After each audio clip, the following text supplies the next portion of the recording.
tey nag kii wax ak ñun mu ngi tudd Seydou Diouf juddoo fële ca Sédhiou màggee fu ñuy dippee Bof Mbalem dans le Sine Saloum moom mu ngi dund fii ci Pikine dans la banlieue dakaroise. Âgé uniquement de 20 ans, le jeune homme vient de publier son premier recueil de poèmes bu mu dippee Murmure d'une âme mineure. Seydou, il est également étudiant à l'université Cheikh Anta Diop de Dakar di fa jàng lu ñuy dippee sciences juridiques et politiques. Seydou avec X noo def. maa ngi nuyu mbokki internet Warkha TV lépp mais d'abord da ngeen may permettre nag ma jaale askanu kii communauté sédhiouise bi ci accident bi xew barki dem si guddi. maa ngi tudd Seydou Diouf juddoo Sédhiou. Sama enfance nag maa ngi ko def diggante Dakar Sédhiou ak benn dëkk bu ñuy wax Bof Mbalem mu nekk ci région de Fatick dans le Sine terre de mes ancêtres comme ni ko waxee ci recueil bi. maa ngi nekk actuellement jeune étudiant à l'université Cheikh Anta Diop en sciences politiques à l'université Cheikh Anta Diop de Dakar nekk tamit comme ni ma koy waxee rek benn apprenti écrivain bind benn livre bu ñuy naan Murmure d'une âme mineure bu génn récemment aux éditions Artige. Ok, à l'âge de? À l'âge de 20 ans. Machallah. Seydou avec X. C'est pas. Seydou avec X loolu ñu ma koy laaj bëri na même à l'université tamit loolu la ñu may wax mais X bi mën maa ko ci def c'est juste pour avoir l'adjectif doux. Doux. Ah. C'est un nom d'artiste. Oui, on peut le dire. C'est un nom d'artiste. Seydou nga bind livre bu ñu tuddee Murmure d'une âme mineure lan moo tax nga bind recueil de poèmes boobu. Murmure d'une âme mineure li tax ma bind ko mën naa ne raison yi bëri na mais et varié tamit parce que boo xoolee dama nekkoon membre benn structure bu ñu naan CCDEJ bu Sédhiou.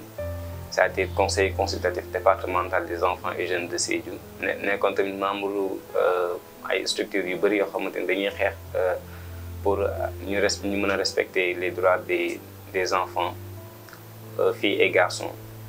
léegi nag ci kii boobu noonu ci structure yooyu noonu dama gis que à chaque fois dañu doon wàcc ci terrain beeg yooyu noonu di jéem waxtaan ak population beeg du coup man comme que.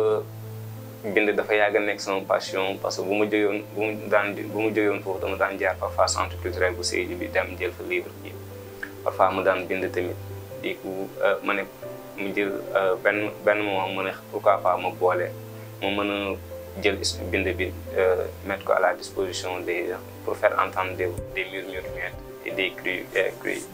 Effectivement, mais recueil de poèmes bi deux sujets parmi beaucoup d'autres sujets que tu as eu à développer am na si ñaari sujets yu may taxaw benn bi ça touche aux enfants comme ni nga ko waxee les enfants de la rue on a vu que bind nga ci et puis am na si boo tuddee confession d'un talibé lan moo tax nga choisir bind ci talibé yi.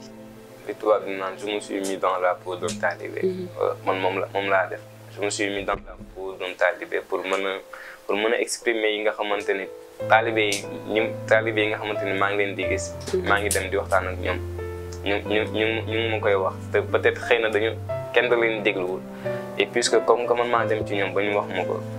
il fallait que je me mette dans la peau d'un talibé pour pouvoir faire entendre leur voix pour faire passer leur message parce que ay message la quoi ay message yoo xam ne dañ la koy kii léegi maintenant c'est à toi nga jéem a def dara aw man nag comme ni ko ñeneen ñi comme du ma def comme ñeneen ñi niñ koy defee xëy na yëkkati dara jox leen man noonu damay dem ñu wax mu ñëw bind partager ko ak nit ñi mën a xam exactement li nga xamante ni talibé ñu ngi koy dund te kenn dégluwu leen wala kenn joxu leen fu ñu ko mën a kii.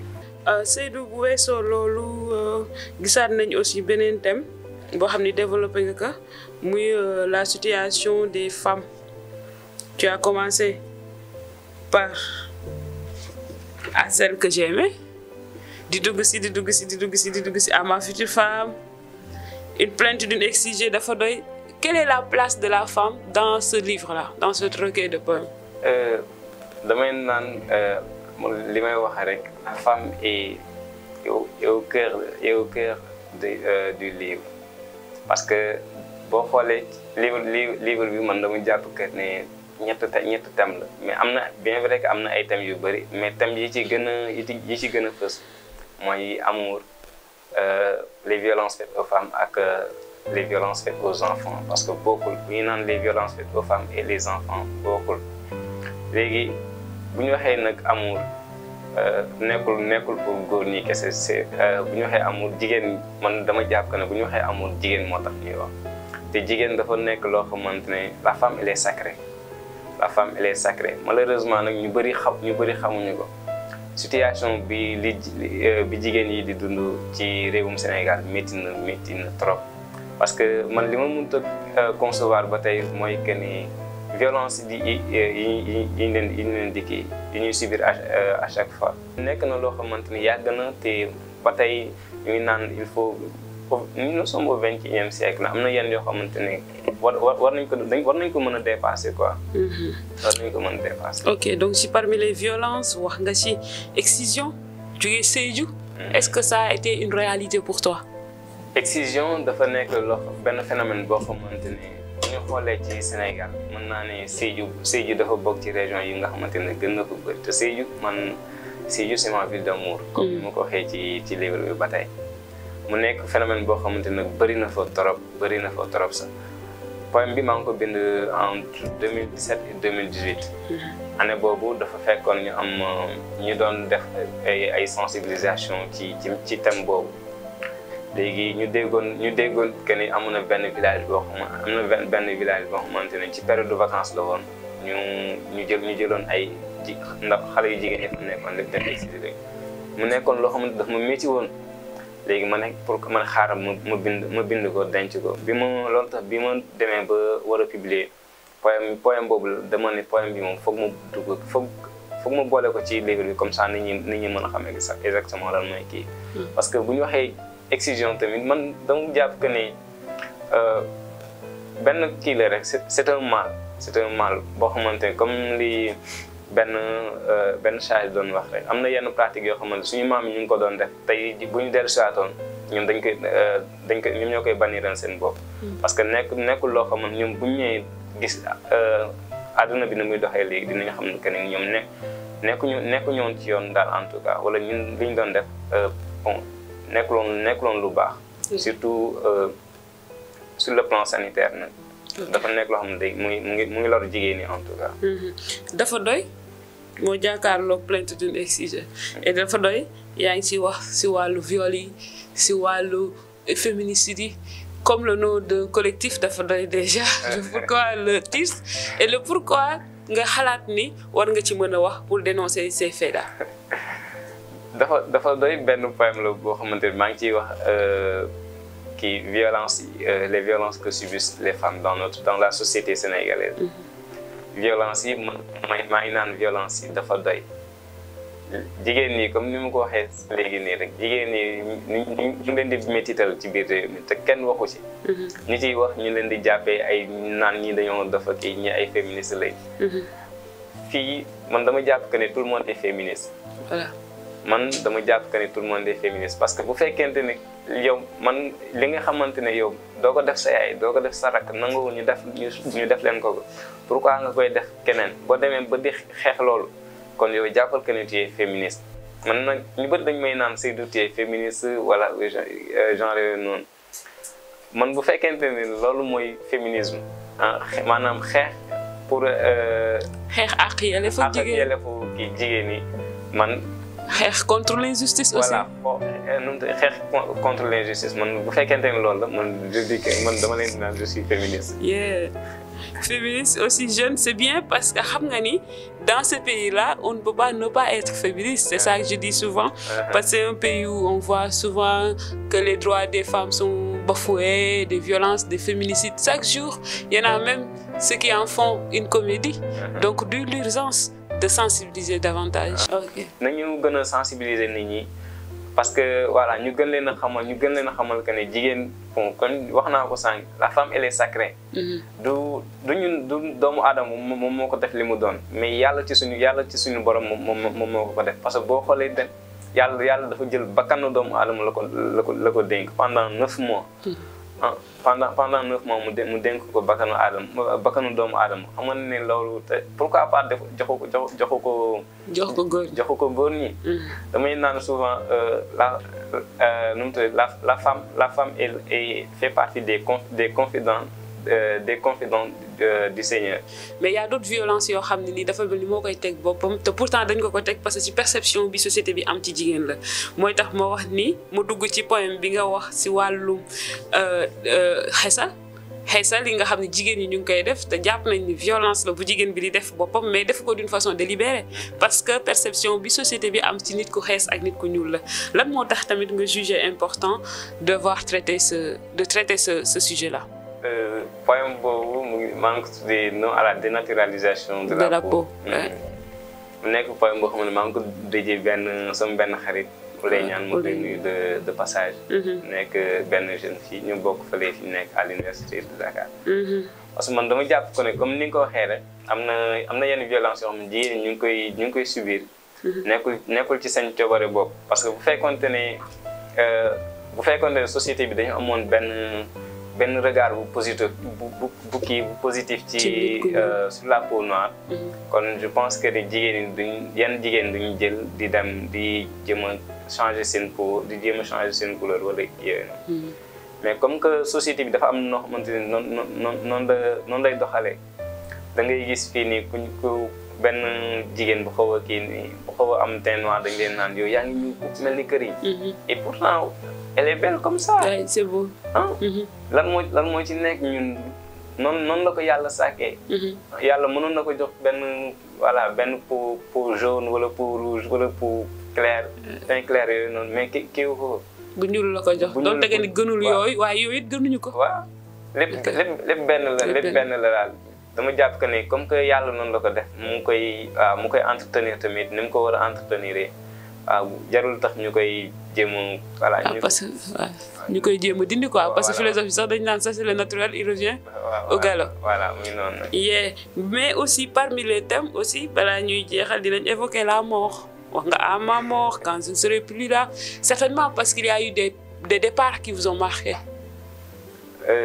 À ma mort dafa nekk ak quand je partirai dafa nekk ay poèmes yoo xamante ni dama ciy wax comme titre bi rek la mort waaw ñu bëri dañ may naan si da nga bëgg ay waxi dee à chaque fois loolu mooy say li ngay xamante loolu ci loolu laay gën a discuter en fait parce que dama jàpp que ni la mort fait partie de la vie. C'est une autre étape. C'est le commencement d'une nouvelle vie. tey nekkul parce que ñu ngi dund fii nii lu neex wala lu kii rek ni dañu war a fàtte que ni un jour dinañ dem un jour duñ fi nekkati. donc on doit se préparer di jéem a def lu baax ci li nga xamante ni loolu suñu borom bëgg. nekk ci yoonu suñu borom. ba nga xamante ne préparer daal en tout cas pour buñ fi nekkatul tamit dañuy bàyyi suñu ginnaaw mu mën a nekk lu rafet. ñu bàyyi ay jëf yu rafet. nekk na tamit boo xam ne moom mooy sama thème préféré en tout cas à chaque fois damay toog di ci kii boo waxee nag boo koy kii dañ lay naan da nga dox wala da nga bizarre nga bëgg ay kii mais du loolu c'est juste que ni on se prépare fii ñëwuñu fii nii pour ku nekk topp lu la neex dañ fi ñëw pour mën a jaamu suñu borom mën a préparer tamit suñu prochaine existence parce que il y a deux existences la vie et la mort. ok donc pour l'autre partie aussi bi nga xam ne nii tamit marqué na ma man ci kii bi mooy nga consacrer benn thème ci spiritualité si ñooñu nga xam ne yàlla moo leen baaxal. loolu moo nekk dernière partie wu Murmure âme mineure. nekk partie boobu dafa am ñaari sous-partie déjà parce que boo xoolee première sous-partie bi maa ngi ciy rendre hommage des religieux. ñoo xamante ne comme ñu mel ni yonent bi Mohamed.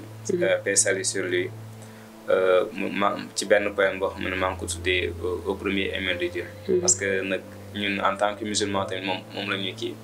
mu nekk tamit benn poème boo xam ne maa ngi ciy rendre hommage ay ñoom Cheikh Ahmadou Bamba Mame Baye Niass ci rendre hommage ay El Hadj Limamou Laye ak El Hadj Malick Sy ñoom ñëpp mën nañu ciy rendre hommage parce que nag dama jàpp que ni Sénégal lañ nekk bien vrai que bokkuñu même confrérie bi mais ñu ñëpp ci islam lañu bokk en tant que musulman ñu ñëpp ñoo kii ci benn diine bi la quoi.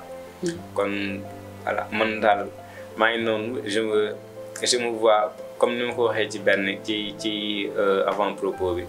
que ça soit à Touba à Medina Baye à Tivaouane fépp fu ma dem daal fa laa bokk. foofu nga bokk waaw fépp fu ma dem fa laa bokk parce que li benn diine bi la. Et parmi tous les poèmes de ton livre quel est le poème qui vous parle le plus qui vous décrit le plus? Poème qui me décrit le plus poème boobu nag moom. nga xaw a doy waar. waaw dina xaw a doy waar mais wax ñu benn rek wala gis nga sa bopp ci yëpp. Nina la seconde mère. Nina la seconde mère lan moo tax. parce que mu ngi nekk benn poème boo xamante ne dama ci rendre hommage sama sœur ki nga xamante ne moom moo topp si man. man damay naan sax moom moo mag. parce que comme dafa am li ñuy naan taawu njëkk a juddu am tamit taawu kër nga dama koy jàppee comme taawu kër quoi. mu di sama rakk di sama jigéen di sama xarit. ñu déggoo trop nag. mun naa ne voilà en tout cas. moom la daal mooy poème bi la gën a kii. poème boobu daal moom moo gën a. ok Seydou léegi livre bi moom pour am ko nu ñuy def. livre bi actuellement c'est disponible fële ci librairie bu kii bu Artige les éditions Artige. ku fa dem ni nga fa mën a am. ok waaye tamit ku ma contacter tamit ci numéro bii di jàll. ci numéro bii nii di jàll di nga ko fa mën a am. En tout cas c'était un plaisir de te recevoir sur ce plateau là wax ak ñun. nga ñëw wax ak ñun wax ak ñun ci sa livre bi nga tuddee Miroir d'une âme mineure et puis